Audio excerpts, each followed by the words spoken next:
Welcome to 7 Skills for the Future podcast. My name is Emma Sue Prince, and this podcast is based on the internationally selling book by the same name. This book focuses on 7 important skills. They are adaptability, critical thinking, empathy, integrity, being proactive, being optimistic, and being resilient. And this podcast is all about how you can bring these skills into your everyday life so that you are living a life full of happiness, full of purpose, great relationships, doing work that you love, and just really getting the most out of life.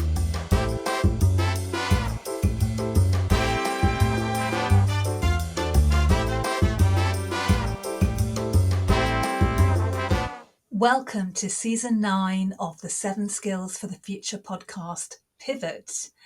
I'm Emma Sue Prince, and in this series, I really want to focus on people from all walks of life who have found themselves having to make major changes as a result of the pandemic. Not that we haven't all had to do this in many ways, but I mean more those who may have lost their livelihoods or had to reinvent themselves in some way. So here you're going to find inspiring stories about people who have used probably all 7 skills to pivot, change, and emerge with strength and vitality into actually better versions of themselves. I speak to people who've set up new businesses from their bedrooms, come back from immense hardship and found ways to refashion their lives, and those whose work has just changed fundamentally and they've had to transform their business models. So I thought I'd start by talking about myself and how I've had to pivot my own business. For me, these 7 skills of being adaptable, being able to think critically, empathy, integrity, optimism, being truly proactive, and building resilience have probably never been actually more important, and for me have never been more tested from a personal perspective. I've found that I've had to draw on these skills more than ever to keep grounded, to keep perspective, and to nurture my own well-being.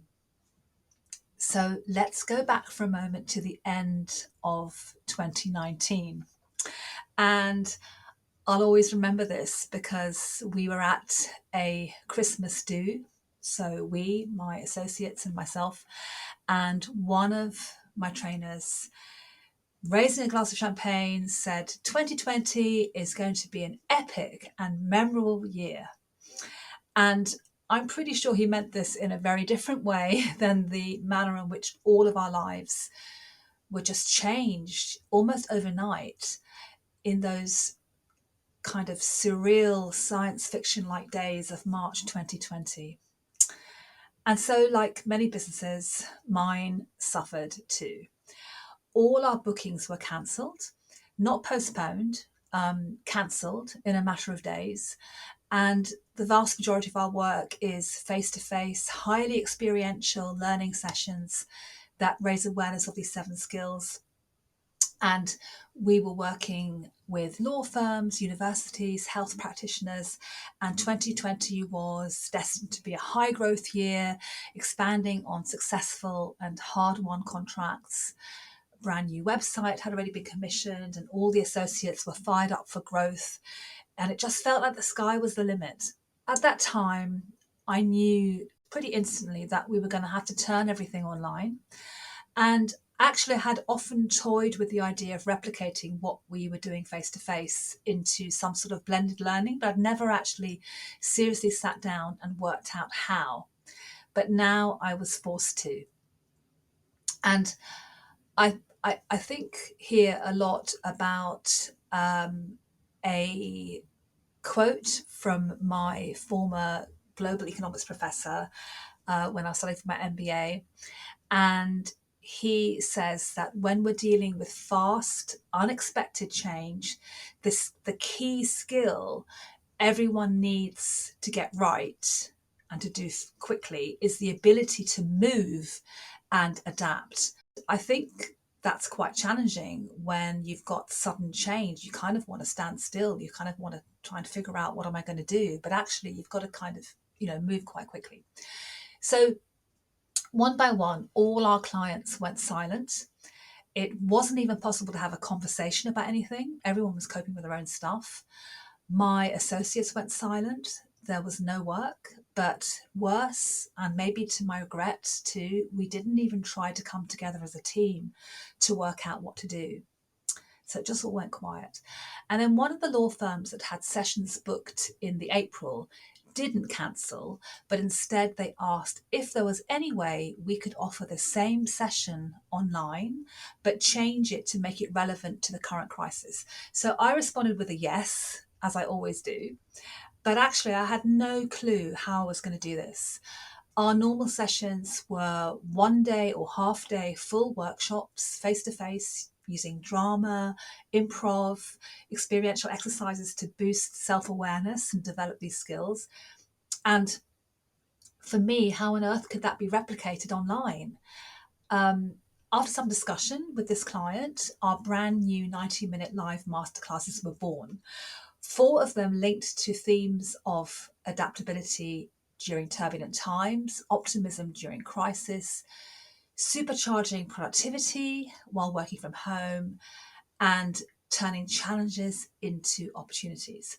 For this firm, everything was to be run on Microsoft Teams, an unfamiliar platform and one which does not, or didn't at that time, lend itself easily to being very interactive. I'd never used it before. And actually, I had very little experience of running training online. I'd done plenty of webinars, but training is different. And I think, and I now know, that it has to be done differently if you're going to do it online. You can't just replicate what you were doing before. So after spending days and days preparing for this first session, I felt some trepidation at delivering online in this way. Yet, there was a lot of goodwill at the time around things being delivered online. I had fantastic feedback. And as a result, we had monthly repeat bookings, long waiting lists with delegates attending from around the world. Now, normally for this particular client, we would have run 3 to 4 sessions a year in the UK and abroad. Each participant would also have received an individual personal feedback report, and these often took hours to write. Suddenly, we'd quadrupled the number of sessions and coaching. And this was actually very welcome since, at that time, we had no other client to speak of.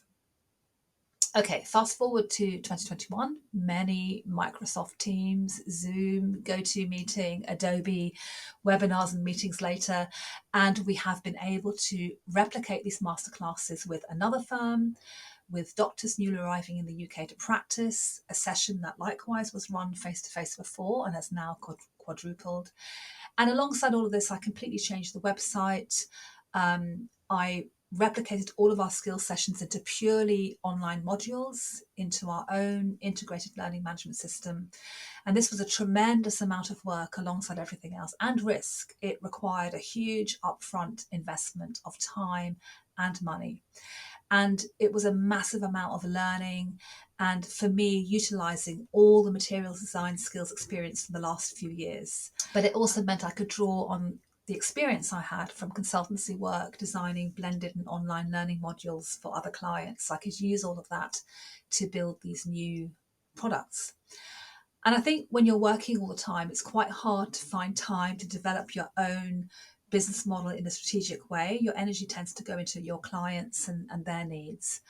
But in this case, I was propelled into it, really. I felt that I had not much choice but to get these modules online. I kind of knew very early on that training, face-to-face training, wasn't going to come back, if at all, or certainly wasn't going to come back in the way that it had been before. And certainly that is the case, I think, going forward, because we found that actually training can work very well online. And if you think about it, why would a client try and get 10 or 15 people into a training room, maybe even harder if some of them are not working in the office all the time, and get a trainer to come in when you can open that session up for more people internationally. So there are lots of things there that I think have changed anyway. The changes, uncertainty and crisis of the pandemic really propelled me into focusing on my business much more strategically and I'm sure that what we did, the changing the masterclasses and making them high quality, interactive, virtual learning experiences and creating strong self-access modules was the right way to go. The future, I think, is even more uncertain, but I do know that the skills that I advocate are needed more than ever. And if anything, getting them out to a much wider audience makes complete sense. One by one, clients gradually emerge to have those conversations, to try and make sense of all this and to work out how to continue. I now have employees, and although my associates have largely moved on, I am looking at employing more trainers to meet the need. Most of the time, the future arrives quite gently. And despite the high speed of change that we're so used to, we actually absorb its effects into our daily lives far more slowly, especially at work. Making a big change in our lives or at work often gets deferred, one day, or when I've got this done, when I've got that done. But then something happens and suddenly everything that was familiar is broken. And at a stroke, all those fixes, ideas, and experimenting with new ways of doing things that have been waiting on the sidelines, they kind of get fast-tracked to the mainstream. And I think that's what's happened for a lot of people. I think the biggest thing for me this past 18 months or so has been focusing afresh on well-being. It's something I've had to integrate into my life each and every day. And it's a combination of reflection and self-awareness, as well as propelling yourself outward and being outward. So the reflection part, journaling, mindfulness, starting my day slowly, daily movement and exercise, those things have been non-negotiable. Walking, writing a gratitude journal. So those things are quite reflective, and they've been things that have needed to process stuff and to just get myself into the right kind of frame of mind, if you like. But also connecting outwards with supporting my local community, running free mindfulness sessions, coaching and supporting others, being there for my family, for my friends. The other very important skill for me about being proactive, taking action towards something each and every day, creating structure and working to that structure. All of these things give me strength to keep growing and to keep pivoting. Thank you so much for listening. I know you will enjoy this series and listening to all of these inspiring stories that hopefully will inspire you too to pivot and make changes, or little tweaks maybe. It doesn't have to be a complete pivot, but little tweaks that are going to make your life more interesting, more meaningful, and happier. Thank you for listening to the podcast. Make sure you subscribe to the show on your podcast player or on YouTube. And if you can leave us a positive review, we really appreciate it. If you want more support, tips and ideas to strengthen these skills, go to the website unimentor.com, where you can take part in live masterclasses, self-access online modules, and download lots of free resources. Get the book, 7 Skills for the Future, in all major bookstores and on Amazon. And why not get yourself a copy of the 777 Journal to transform your life in just 7 weeks through daily journaling practice.